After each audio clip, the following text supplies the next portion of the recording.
Good evening, everyone, and welcome to The Essential Witch. I'm hoping that I'm broadcasting really well, so if someone in the chat room can let me know that I am broadcasting, that would be great. Because this is the first show, the debut show of this, so hopefully everyone can hear me very well, as that's what I'm shooting for. This first show is basically going to be an introduction, so I can speak to you guys and let you know what I do, and as well as what this show is going to be about. First and foremost, I am a witch. And I see typing. Yay, it's coming through. That's good. I am a witch. I am a pagan in the fact that I believe in more than one god. I believe in many goddesses and gods, so I always tell those who question me about my faith that I absolutely believe in God, I just don't believe he is a single parent. I do not follow any specific path. I'm not Wiccan, shaman, Celtic, all of those. I've always traveled a little bit of a crooked path, so to speak.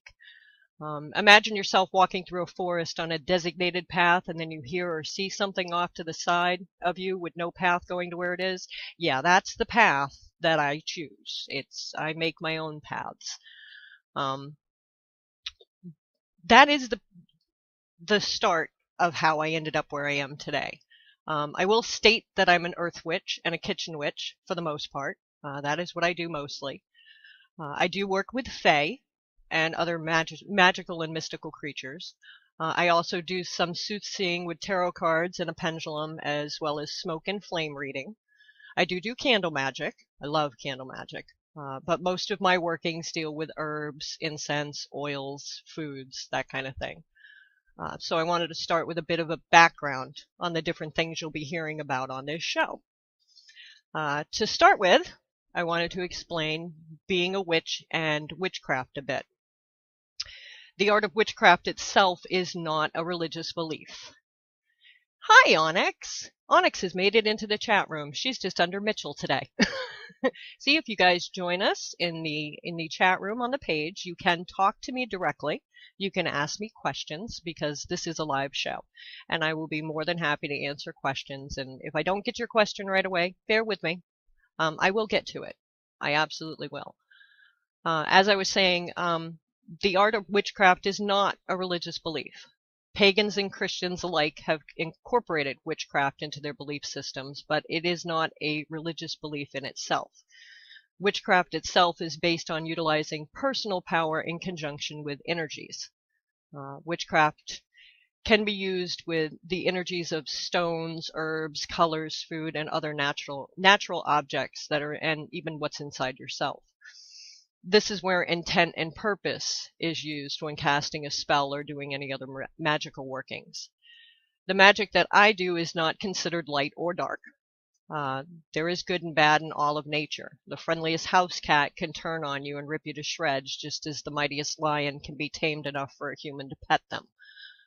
Calm and beautiful skies can change in a matter of minutes and turn into a devastating storm. A beautiful landscape can be destroyed after just one earthquake or a landslide. In magic, it is the same. Two people could cast the same spell, but if the intent is different, it will have different results. I'm not one to believe in the power of three or karma, but I do believe that what you send out comes back to you in one form or another. So be careful what you send out, because you don't want certain things coming back to you. The definition of a witch is a practitioner of folk magic, particularly the kind relating to herbs, stones, colors, wells, rivers, etc. We all work with nature, which includes the elements of air, water, fire, and earth. Some witch will work within the phases of the moon. I do not, unless it's specific to the spell or project that I am working on. We work with energies that are around us all the time. I do have altars in my home, but my magic is not confined to those specific areas. I can perform a spell or have a small ritual out in the middle of nowhere with no tools with me. A wand is nice to have, but your finger can be just as useful in casting a circle or drawing in energy. A tree stump or even just a spot on the ground can make a great altar. If you prefer to have an altar and tools, you can always envision them in your mind to help you. Some people will do visionary altars. They will, if they're out in the middle of nowhere and need their altar to do what they're doing, they will close their eyes and envision their altar in front of them. That is perfectly acceptable. You know, there are no right and wrong ways to practice your path. It's whatever is most comfortable for you. It's fine, and you should not be judged for the way you practice, as long as you're comfortable with it and you're not hurting anyone. Don't worry about it too much. I am also an empath. If you have no idea what that is, let me try to explain. Basically, it's a person who can physically tune into emotional experiences of a person, place, or animal. They're very sensitive to the visible as well as the invisible and pick up on body language, tone of voice, body movements, the words people choose when they speak, and the words they avoid, the logic they use, and the hidden things that only an empath can sense inside another person. And it is not uncommon for an empath to freak out for no apparent reason, only to discover later that a friend or family member went through some sort of trauma at that exact moment. So essentially, an empath is someone whose feeling sensory is extraordinarily heightened, meaning they receive the majority of their psychic input from what they feel. Empaths are people who don't read the future or predict it. They read people and their energy, although sometimes depends on the person being read too. They're often problem solvers, thinkers and studiers of many things, which I love to study, so I fall under that category. As far as empaths are concerned, where a problem is, so too is the answer. And that is me in a nutshell. If you have a question for me and I don't have an answer for you, I will find an answer. And if I can't find an answer, I will find someone who has an answer. So feel free to message me with questions. You can do that on the Essential Witch page. You can do that on the Ravenwings page. You can do that in the chat room here while I'm on the show.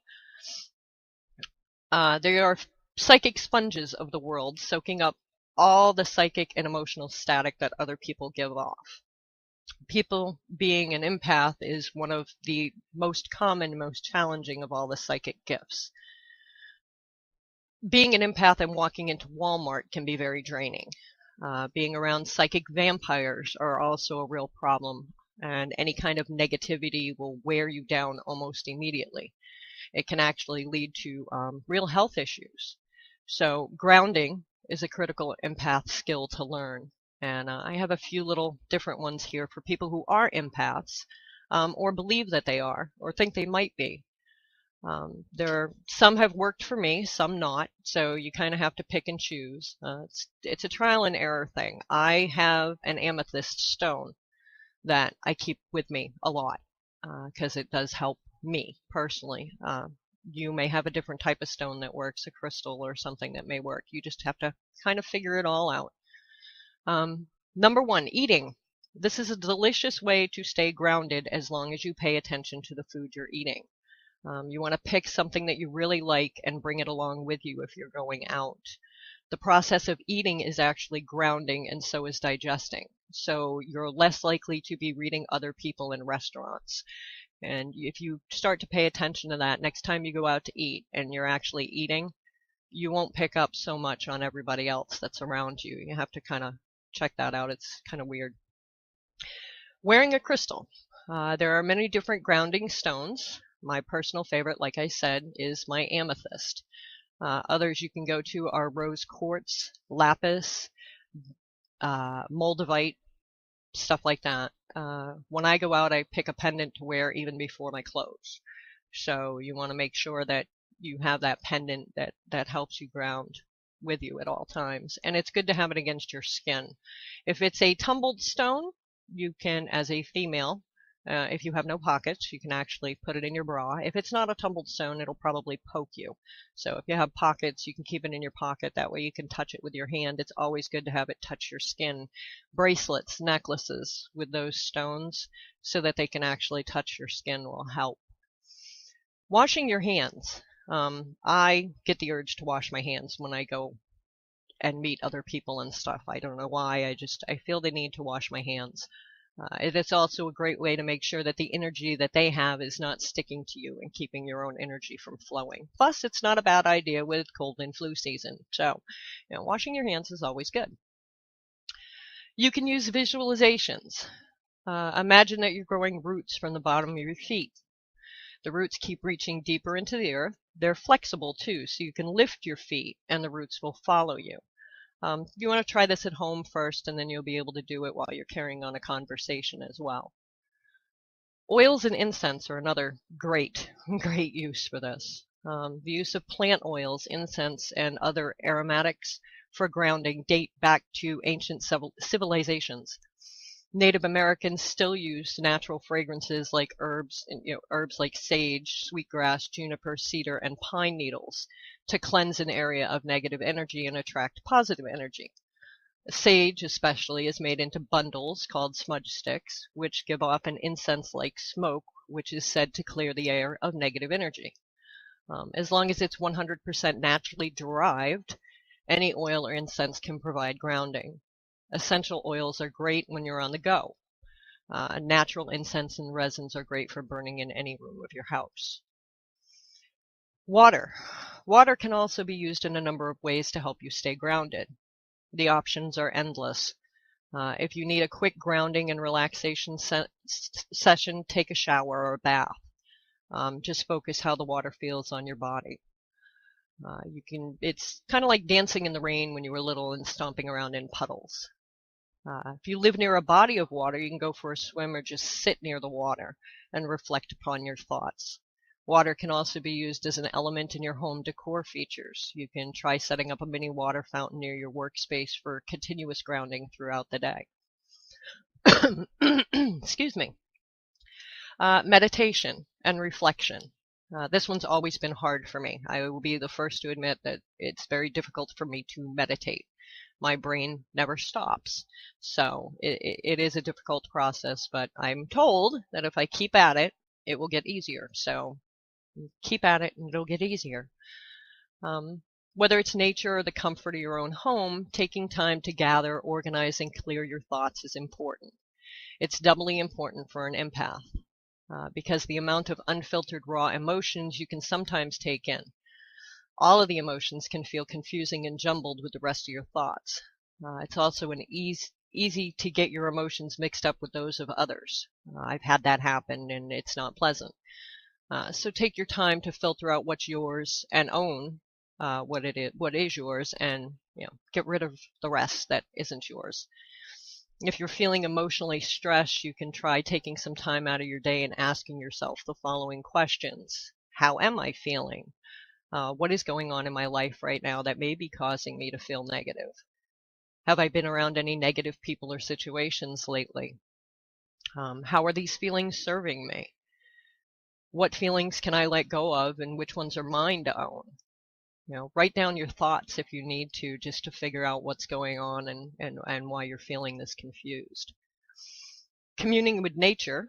Of course, if you have time and a favorite spot in mind, getting out into nature is one of the best ways to ground yourself, preferably if it's a quiet location by yourself. It sounds weird at first, but you can use nature as a sounding board for your thoughts. If nobody is around to hear you, say whatever you need to say out loud. Try your best to experience the nature surrounding you within all of your senses, your seeing, your hearing, your taste, smell, and feel. If you never spent that much time communing with nature, you're in for a treat, because it is amazing when you take the time to let all your senses actually feel it and taste it and touch it, and it is good. Love nature. Depending on the time of year and your location, don't forget to grab some natural bug spray and sunscreens, and dress for the weather and take into account any seasonal allergies you might have. Although nature is great, she still can be a little harsh to humans at times. And finally, going barefoot, and I love this. If I didn't have to ever wear shoes, I never would. It's the most basic grounding practice there is, and it's simple. Take off your shoes, feel the earth, whether it's in your backyard, the beach, wherever. It's especially helpful if you're an empath. It can also rebalance your emotional state. There is also an article out there about dirt. Like right now is spring planting time. There are certain chemicals in dirt that you plant in that digging your hands in the dirt will actually help your mood and works with your serotonin, and I forgot the other word, but it works with your brain. It's like a natural antidepressant, just digging in the dirt. So if you like planting, then there you go. That's going to be another one for you. Now I'm going to give you just a little bit of information about what an earth witch is and what we do. Earth witches, we tend to be very quiet and careful about what we say. When we speak, however, we speak about what we know, which will hold merit for what we're telling you. We rarely take unnecessary chances, and we are very level-headed for the most part. We usually are able to help others find answers to their problems, or at least point them in the right direction. See, now it helps somebody in the chat room. Help me today walking in the sunshine, breeze, harvesting plants, and sticking my fingers in the dirt. Yes, it does. It's amazing. And just a little bit of time outside in the sun, plus it's very good for vitamin D. I am a person who suffers from vitamin D deficiency. Sunlight, 15 minutes, no sunscreen, will actually bring up your vitamin D levels. It helps your body process all the chemicals and preservatives and helps make vitamin D. So 15 minutes, no sunscreen. After that, you want sunscreen. A little more about us. We're people that are easy to please. It doesn't take much. I'm one of those people that you buy me an empty, pretty bottle, I'm happy. I love a new sponge for my kitchen sink. I'm very easy to please. I get excited, you know. I'm a dollar store fanatic. I love looking for treasures in thrift stores and yard sales. I try not to hoard too much, but I have to admit that I have an issue with collecting herbs, stones, books, natural wood, that kind of stuff. So yeah, I have to be very careful because I was ready to bring home a tree the other day. So yeah. I'm a very easygoing person most of the time. On the flip side, being an earth witch, being gentle does not mean that you don't want to anger an earth witch.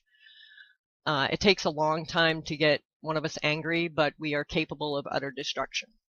We view this as a natural part of the life cycle. We are the type to give you every chance to explain yourself, but once you've angered us, we are stubborn and can hold a grudge quite well. If an earth witch has decided they do not like you, it is a guarantee you've earned it. There are many people out there who can vouch for me on this. I have cut people out of my life, and that's it. There's no way I will ever let you back in. We are, however, quite forgiving to those we love and trust, as long as the trust has not been broken. We'll back you up in any situation, no matter the cost of our own selves. But we are very rooted in the home. We're not shy. We can socialize, but we normally stay pretty much so home. We tend to hold ourselves to a higher standard and strive to set good examples for others. Not that we think we're better than anyone else. We just are very, well, most earth witches, I cannot say all, but most of us are very hard on ourselves, I guess would be the way to put it. We're harder on ourselves than we are on anyone else. We tend to become one with nature and all of nature. We have a tendency to become slow to movement. All in good time is a famous motto for an earth witch. And we've learned over time that magic is not like TVs and the movies. It's not always instantaneous. As far as magic an earth witch does, it's basically any type of folk magic. They tend to be a puzzle of hoodoo, voodoo, Native American beliefs, shamanism, ancestral lore. This puzzle, however, is one where all the pieces fit beautifully together. A lot of pagan paths do cross. There's a lot of similarities between a lot of different paths, so no different here. If you look at all the forms of paganism and the magic performed in each one, there are many crossovers. All forms of magic are related in one way, shape, or form. We are all connected no matter what path you follow. The beauty with magic within an earth witch can be found all around you, even in yourself. Earth magic, or sometimes called the active powers, comes from the focus of earth and nature. This is the first and original form of witchcraft, as well as a common and most popular use of witchcraft today, because the witch is already in possession of the magic, and it can be easily accessed without any kind of spell, incantation, or tools. So we are going to take a short break right now and listen to some of our wonderful sponsors. And when we come back, I'm going to talk a little bit about the different forms of earth magic. So you'll get a little bit of an idea with that. So stay tuned. We will be right back.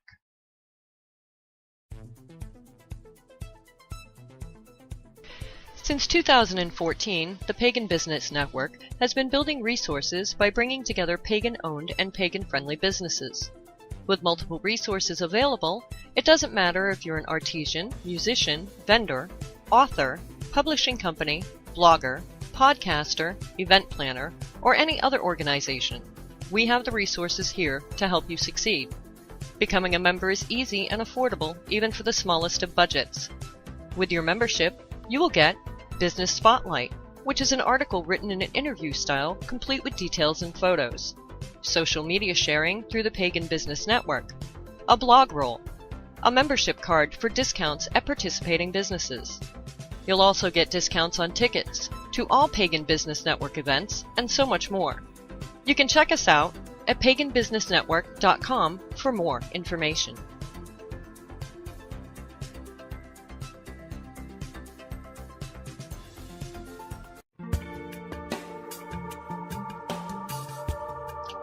Looking for that special item for your mantle or that one-of-a-kind gift for the love of your life? Visit us at Sleeping Griffin.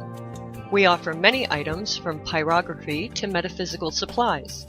Choose one of our regular designs on a keepsake box, crystal grid, or even design your own. Need a little help with your practice? Choose from our selection of organic, hand-mixed binding salts. Come and see our Etsy shop at Sleeping Griffin or visit our website at sleepinggriffin.net. where spirituality and functionality come together.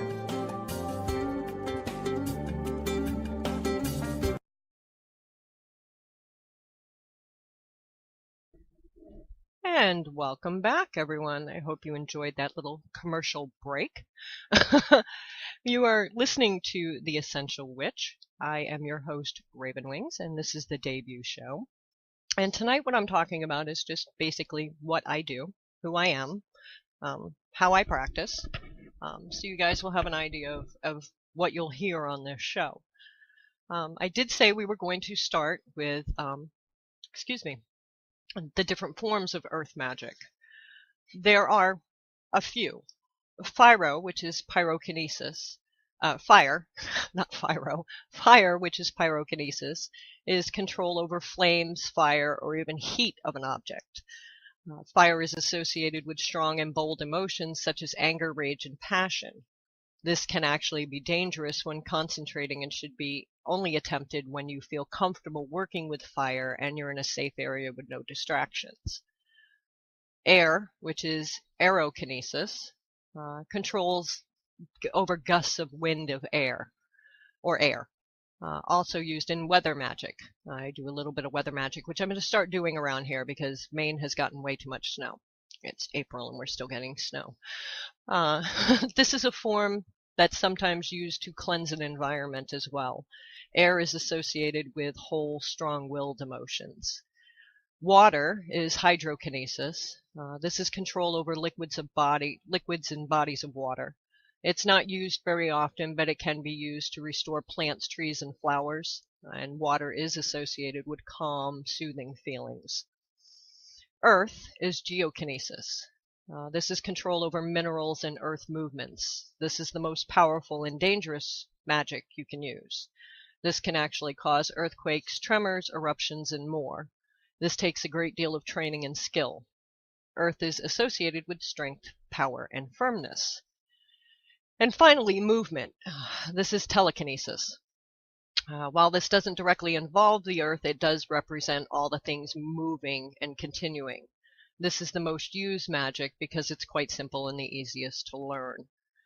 Earth is the realm of abundance. It's physical matter, wealth, and prosperity. It's the most stable and dependable of all the elements, and while it is creative, it is also practical. Earth is what sustains all life and on which the other elements rest.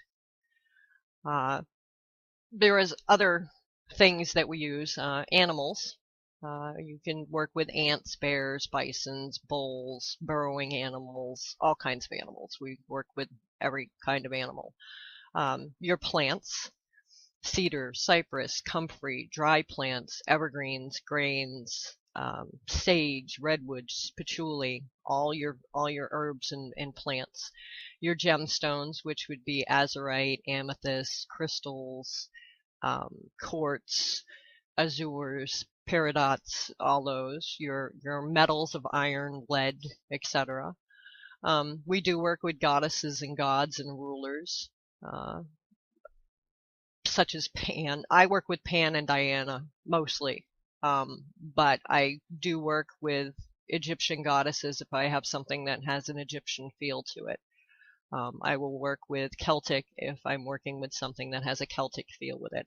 I don't worship the goddesses, I honor them. So it's a little different than, what a lot of people work with. But I also work with the Fae. I work with trolls, dragons, unicorns, phoenixes. I also work with mystical creatures as well. So symbols, we work with symbols, we work with directions, we work with colors, magical tools, energies, a lot of energy work with earth witches and kitchen witches. We do a lot of energy work and a lot of touch work. Your senses through touch are a big deal that we work with as well. Excuse me. Different types of magic would be binding. Gardening is actually a form of magic. Grounding, image, magnet stones, trees, knot spells. We do some ritual work. I'm not big on the ritual work. I do very small, very unritualistic like works. So I'm going to get into a little bit now of the kitchen witch, because the earth witch was going to take a little while, and I'm going to devote a show to earth witch and kitchen witch. Earth witch will be coming up, I believe, next week. Yes, next week is earth witch. So I will get into more depth with earth witch next week. With kitchen witchery, which is another big part of my life, just because you can cook doesn't mean you're a kitchen witch, just so you know. Being a kitchen witch is actually more complex than just casting a spell while you're making some cornbread. Kitchen witchcraft is a unique form of the craft which focuses on honoring all in your mundane life, and that means everything. This means honoring your god or goddess or deity by taking care of your hearth and home. This involves everything, finding the sacred meaning in your daily household chores. This would be from everyday cooking to mopping the floors. Kitchen witches will recognize that cleaning and cooking are an important and meaningful task, and by honoring their homes, they're honoring their deities. It's finding ways of making chores more enjoyable, thus making cornbread, thus making your home a more magical home. The kitchen witch honors what she cooks, preparing meals with love and intent. We use a lot of fresh ingredients, often from her own garden if she can. For me, unfortunately, I live in an apartment. I do have fresh herbs that I grow. I actually have a parsley plant that has managed to last since last spring. So I use a lot of basil because I'm Italian. So yeah, basil's my thing. So basil, parsley, stuff like that. But I also do get fresh vegetables from a local garden in the area as well. Using these ingredients as a kitchen witch, you use them to create delicious seasonal foods, home remedies, and magical spells.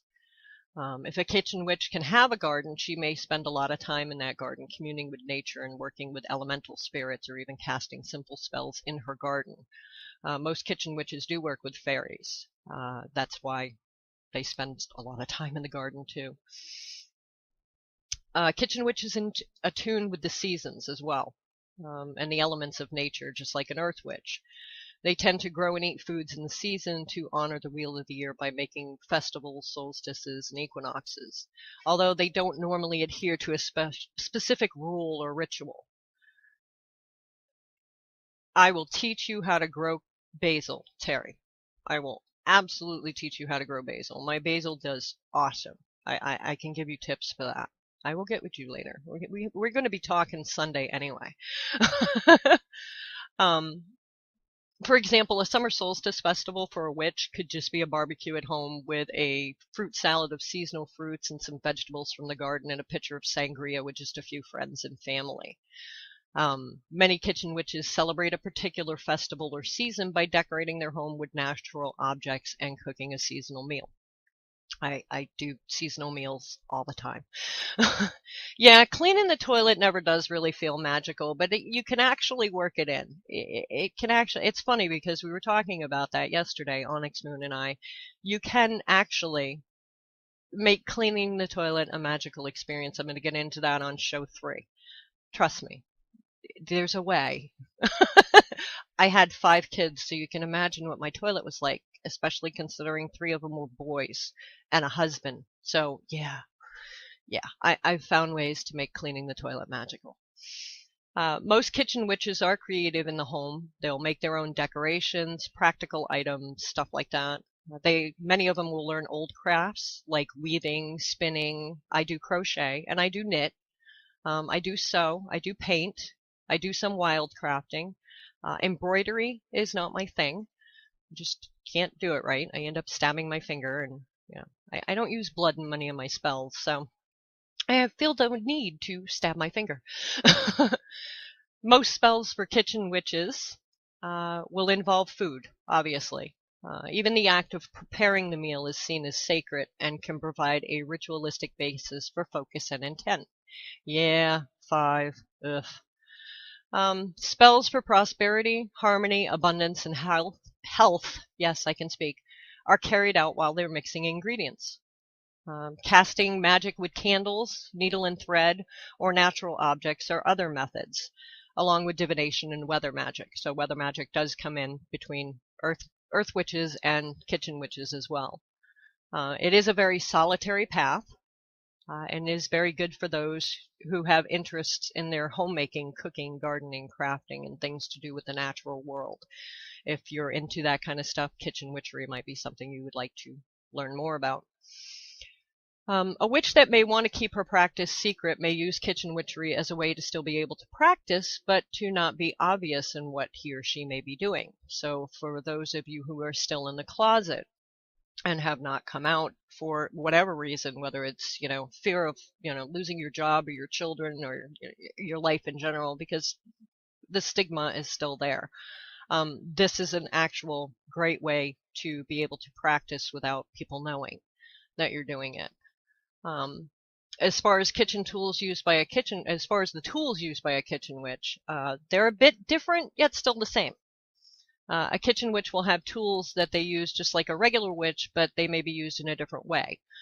Instead of an athame or a bowline, a kitchen witch will have their regular kitchen knives. When cutting up herbs or other items for their recipes, the right position, size, shape, or whatever will be how, they decide directing the energy and the intent on the spell. For example, a wand, just like an athame, is used to direct energy. The counterpart for this in the kitchen would be the spoons. Stirring your food stirs up the energy and directs it. The besom, your broom, is used for cleansing an area of negative energies. A normal broom and cloth can do the same thing for a kitchen witch. The cauldron, which would be replaced by the use of pots and pans. Just as using your stove, which is heat, is energy and used to transform things, would be just like cooking over a fire. If you have an electric stove, do not worry about it. It's the same thing as if you had a gas stove. You're still using heat to create what your intent is. Cold, like from the fridge, can be used to slow things down, or to even bring things to a stop. You've heard of freezer spells. You're actually using a kitchen witch technique. Stirring your food. That's another thing. When you're stirring your food, you want to stir in a clockwise direction to draw in good energy. And if you're stirring in a counterclockwise direction, that can be used to send out negative energies. So if you're trying to do something positive and you want to bring good energy in, you'll stir clockwise. If you are doing a spell in the kitchen where you need to push negative energy away, then you stir counterclockwise. So there's a few little differences, but it's actually very easy to work. If you've done any kind of spells, they're very easy to work them into kitchen magic. As with all magic, when you approach kitchen magic, make sure you have a clear goal in mind. Match your intent to the food you're preparing. And yes, food actually does have different uses. I'm going to get into all of that on the Kitchen Witch Show. If you're doing a healing spell, then maybe you could make a broth or a soup. Grandma always made chicken soup when you were sick. Well, back in the days, that actually was a healing spell. That chicken soup was a healing spell. Cupcakes are good for luck. Colors have their own strong associations in the kitchen as well. Like a pink cupcake could be used for love, and a green cupcake could be used for luck. I wanted to give you a small list of some different magical ingredients for kitchen magic. Most herbs, as long as you can eat them safely, will have the same meaning in kitchen magic as they would using them in, say, like a poppet or a dream pillow. But a few of the staples for the kitchen are sage. Sage is used for wisdom. Peppermint. Peppermint is great aid for sleep. So if you want to make yourself a cup of tea, and let's say you don't have any peppermint around, but you have a candy cane left over from Christmas, stir your tea with the candy cane. The peppermint will actually help you sleep. Paprika. I love paprika, especially smoked. Is great for overcoming obstacles, if you're doing a spell that's overcoming obstacles. Garlic for protection, always. Rosemary for everything. Rosemary is the ultimate go-to herb, can be substituted for anything. But for kitchen magic, it is especially great for anything you're going to do for love spells. Apple. Apple is also good for love. I have to make sure I have them cooked because raw apples I'm allergic to, but apples are great for love. So if you want to do a love spell where it's not going to do any harm to anyone else or do anything against their will, an apple pie would be a good idea. You could throw a little rosemary in it too. And yes, more excuses to eat cupcakes. Exactly, Terry. Lavender. Lavender is great for relaxation. Banana is good for fertility. Now, if you are trying to get pregnant, start eating bananas. Start making banana pancakes, put bananas in your cereal, have it in your yogurt. Cinnamon for success. And cinnamon is also one of those great, throw that in there and it will power up a spell already. It's a good power herb to use to any spell. When you're preparing and cooking your meal, you want to keep the goal in the back of your mind. You always have to have the intent there. Never stir with a knife because it's considered bad luck. When you're presenting your dish, this is the easiest time to add your personal touches. You can add fresh herbs to garnish a soup or a stew. A ribbon can decorate a cake, and icing sugar can be used to draw a symbol on it even. Cookie cutters in the shape of a crescent moon and stars can be used and fun to play with as well. Or in the shape of a heart if you wanted to make cookies that were for a love potion. You can even make your own versions of poppets or voodoo dolls by using a gingerbread man cookie cutter. So if you want to make a poppet that you're doing a binding with or something, there you go. You can use your cookie cutter and make some gingerbread cookies. So, you gotta love that. Colored candle can always be used at the table where the meal is being served as well. Use a colored candle for your centerpiece. Foods to inspire self-confidence may have lots of orange, reds, and yellow colors to them, or be flavored with chili peppers. Cooking does not have to be mundane or obligational. You want to let your pans be your cauldrons and your wands be your spoons. It's just a whole lot of fun if you actually allow it. There's way more to kitchen witchcraft than just cooking, but cooking is a big part of it, and I just love to cook. So, but we are going to take our last commercial break now to listen to some of our wonderful sponsors. And when we come back, I'm going to give you a few of the Kitchen Witch ABCs. Some of these are actually funny, some of these are true, but I just thought you'd find them all kind of humorous and kind of neat. So we're going to take a break right now, and stay tuned. We will be right back.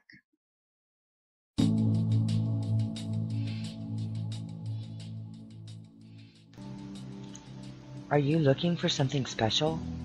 For something more than mass-produced and ineffective magical wares? Then let me tell you about Beau Magique, with their wonderfully unique magical wares carefully handcrafted in small batches.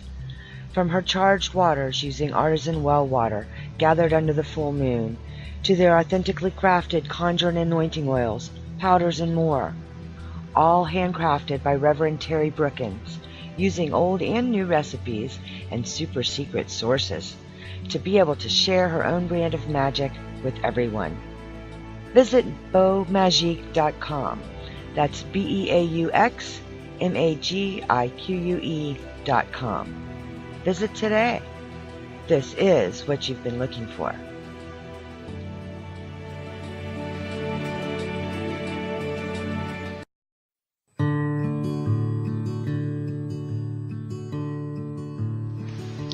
Hearthside Handmade offers unique, high-quality ritual tools, headpieces, jewelry, and decorative items.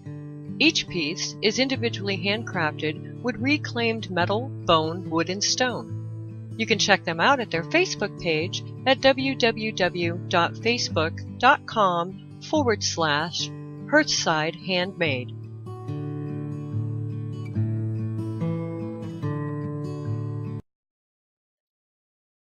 And welcome back, everyone, to The Essential Witch.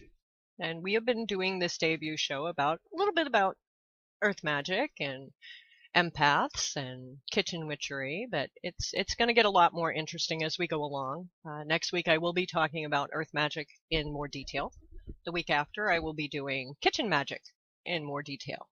And then at the end of the month, on the 28th, I will be doing a special show for Beltane to give you some solitary ideas on how to celebrate the holiday without having to go crazy and having to do all these things that that you see in books for rituals and everything else. I'm going to give you some practical ideas that you can use as well. So that should be a fun show.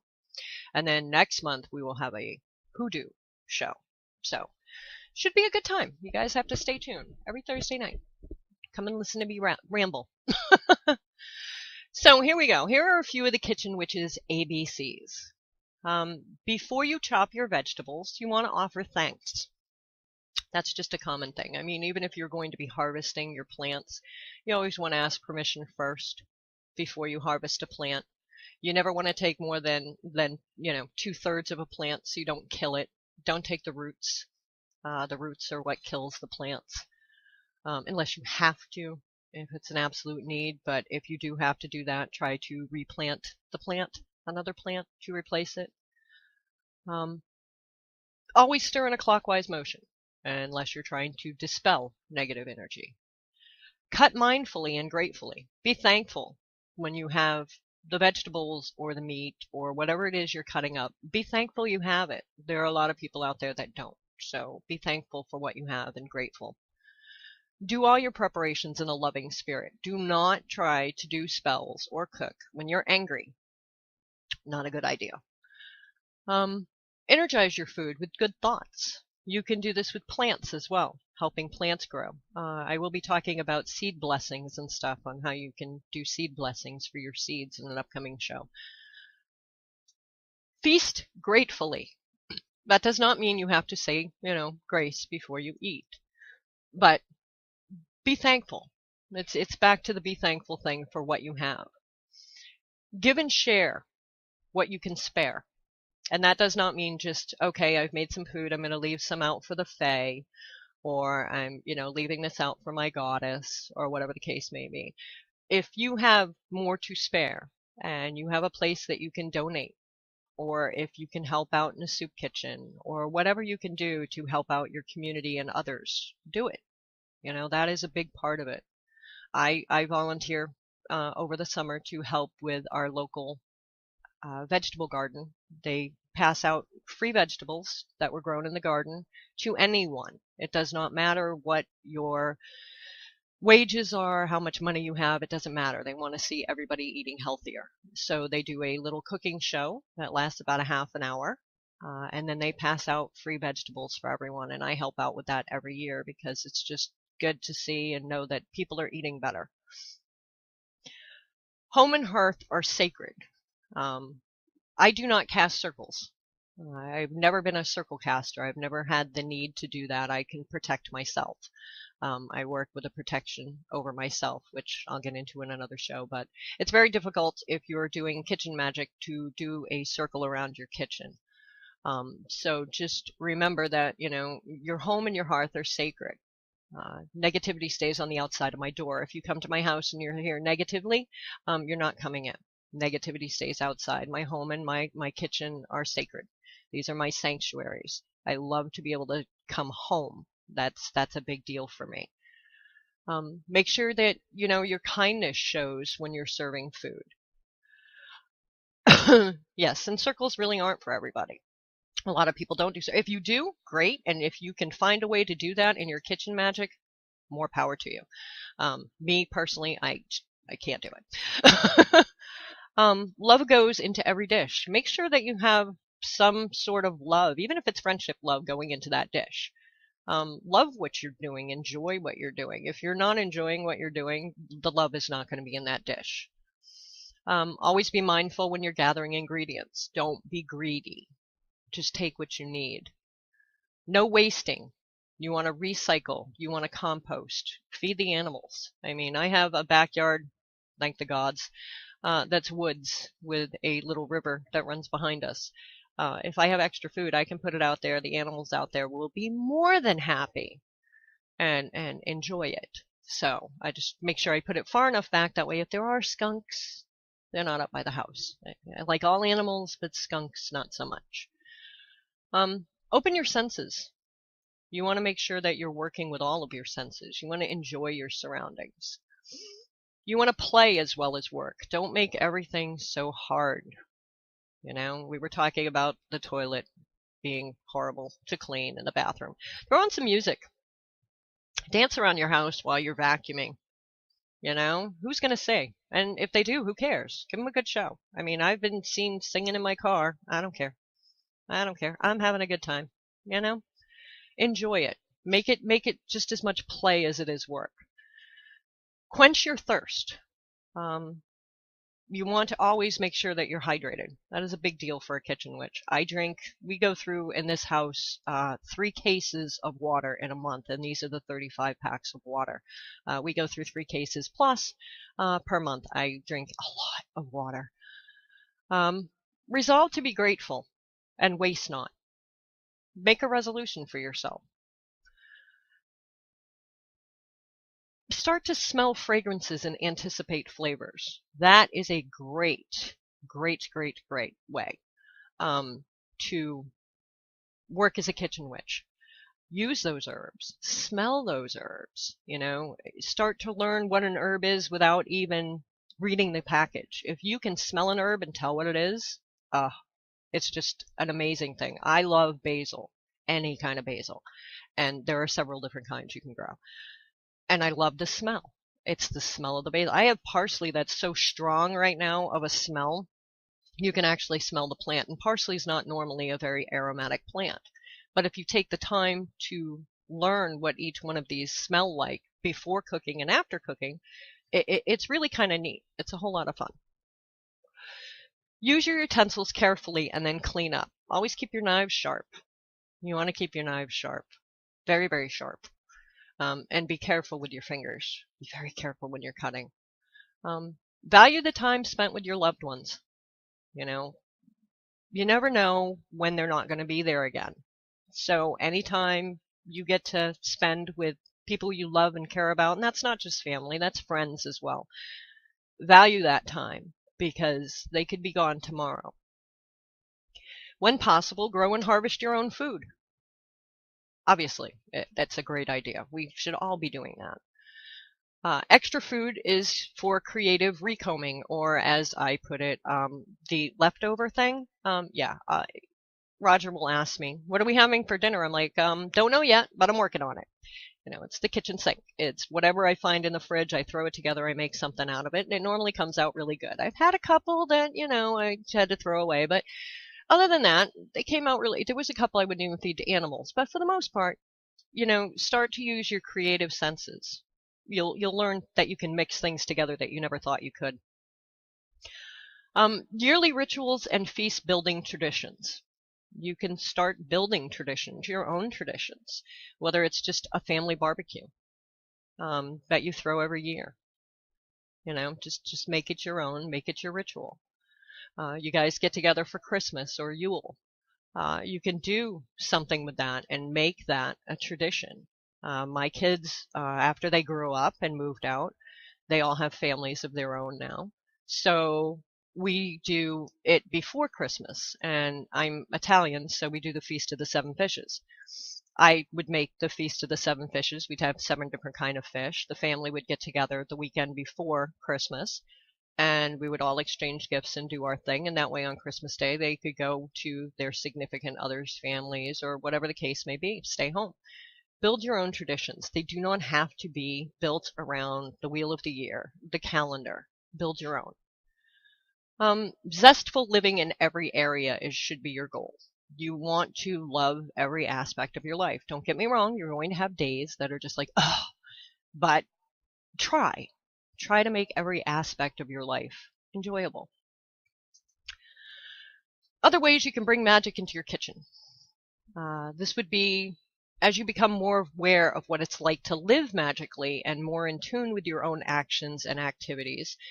You may at some point in time realize that your kitchen is not really a magical one. There are a number of things you can do to enhance the magical atmosphere in your kitchen. So I'm going to give you some ideas. Yes, and leftovers can go for lunch the next day, too. That works well, too. Sorry, reading the chat room. Some of the ways that you can get started would be to have a kitchen altar. The stovetop is today's equivalent for your hearth fire of old. This is where most of your food prep is done. You can create a small altar with items that can be moved as needed. You could add a statue of a home or hearth goddess, a cauldron, or a candle. If you like, you could paint a trivet with symbols of your tradition on it. You can make sure your herbs are readily accessible. If you cook with them, display them in decorative jars. Make sure that they're not sitting in direct sunlight, though, or they lose all their potency. If possible, have live plants in pots to use during the year. Keep fresh vegetables on hand as well. You can read up on practices like Feng Shui. This way you can optimize your workspace for maximum efficiency, both spiritually and practically. Keep the space clean. Much like any other space that you have physical cleanliness, sacred space, physical cleanliness maintains spiritual cleanliness. It's hard to find balance in a place that is cluttered and chaotic. Make sure your countertops are wiped down after each meal. Keep the sink free of the dirty dishes. Organize your cupboards so they're easier to get to your stuff, and shelves so that it's easier for you to get to use. Put the things that you use most often in the easiest places for you to get them. Put those things that you don't use very often in, on top of the fridge or in the bottom cabinet where you don't have to worry about it as much. Paint the walls in a color that's, comforting and happy. Live plants raising me. Frankenflower. Ooh, I have to hear that story. There is a story about Frankenflower. Sunday, we'll hear about Frankenflower. Paint your walls. If your house still has that 1970s metallic flecked wallpaper in the kitchen, it's time to get it out of there. Choose a color that makes you and your family feel good. Earth tones are soothing, yellows are happy and bright, and green brings prosperity and abundance. My kitchen at my old apartment was purple. I actually had it painted a light shade of purple. Reason being is my whole kitchen is done in a wine and grape motif. So the light purple worked really well. You also want to keep cookbooks and recipes organized where you can find them. You might want to even have a special book of magical recipes that you keep separate from your regular book of shadows, if you have a book of shadows. I actually do have a separate book. It's called the Book of Swallows. That is my recipe book. I named that one myself. You can also incorporate magical practices into your cooking. Consider some of these things when you are. When stirring a recipe and you're stirring in a clockwise or counterclockwise direction, depending on the goal that you wish to achieve. If you're making a sandwich, this is how easy this magic is. Spread your condiment like mustard in a single for your purpose. So let's say you're making a sandwich for prosperity. Do it in the shape of a dollar sign. It's that easy. When you bake bread, add herbs or spices that correspond to your magical needs. If you're baking a cornbread, because I know that Terry loves cornbread. If you're making a cornbread, add dill if you want prosperity. Add rosemary if you want money. And believe it or not, dill and rosemary in cornbread actually taste really good. I found this out through trial and error, but it does taste really good. Although kitchen witchery, I can speak, is rapidly becoming a popular term, it's hardly a new concept. Get your kitchen cleaned and organized, and you'll be well on your way to a successful path as a kitchen witch. I also wanted to add a little bit of fun into this. A little green relish for abundance. Yes, you could do that. Why not? Most pagans have their book of shadows that we were talking about. If you're a kitchen witch, you'll have a similar book. The difference being that this book is for foods as well as spells, tonics, potions, that kind of thing. If you make soaps, you can put that in there. There are some different names you could call it. Like I said, mine is the Book of Swallows.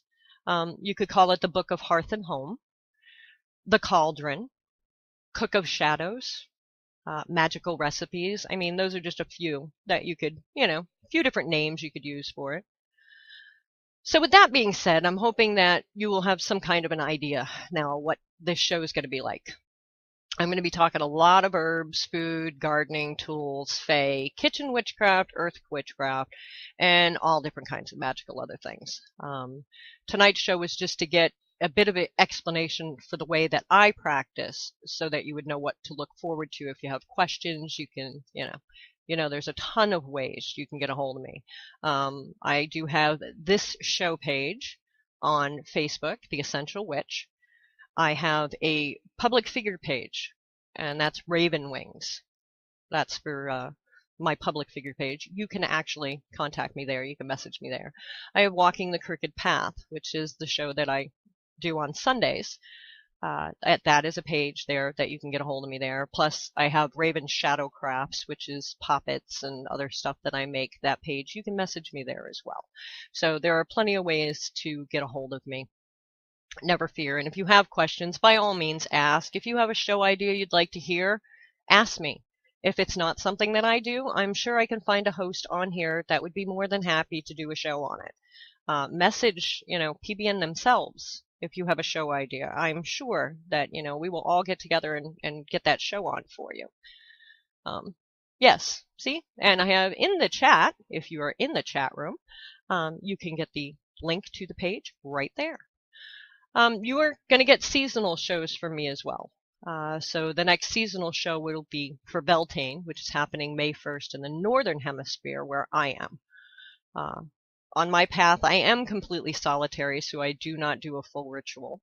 So what I will be doing is a show on how to solitarily celebrate the holiday with herbs and oils, incense, decorations, crafts, foods, recipes, and a lot more. And if you start watching the Essential Witch page on the 17th, I will be posting up recipes starting on the 17th for Beltane as well. So along with some little bits of history and information and stuff too, so that you'll get a little bit of everything in there. I try to give these ideas on different ways to celebrate holidays. You can take them and run with them. You can pick and choose what you like from them. The same with my shows. My shows are not here to tell you how to do anything. That's not what I'm here for. What I'm here for is to give you options. If you like the way I tell you how to do something, but you want to tweak it a little to make it your own, by all means, do that. That's the greatest part of this path. We can do that. There is nothing set in stone. Um, I love to share information that I have with all of you. My path is just that, my path. I've never tried to have others follow me down my little winding, crooked path. You'd probably get lost trying because I tend to wander. What I like to do is just share my knowledge with you guys and let you guys pick and choose what you want to, out of it. I truly believe that knowledge is power. You should never stop learning. I always am looking for new information. I read books. I'm on the internet. I talk to all kinds of people from all different paths. I love hearing how others work or spell or how they use rosemary in cooking. All of that. I love listening to other people or the latest book they read that really opened their eyes or something. They say that the more active you keep your brain, the less likely you'll suffer from ailments such as dementia and senility and Alzheimer's. And I believe that to be true. So I believe the more we learn about paths that others travel, the more open we become to accepting everyone for the way, we ourselves want to be accepted as well. So that is my show for this evening. Next week it will be all about earth magic. So you will get to learn all kinds of new things about earth magic. So tune in next week, 7 p.m. Thursday, same bat time, same bat channel.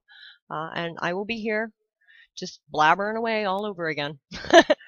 Thank you all for listening. Thank you all in the chat room for coming in and talking to me, and have a wonderful night.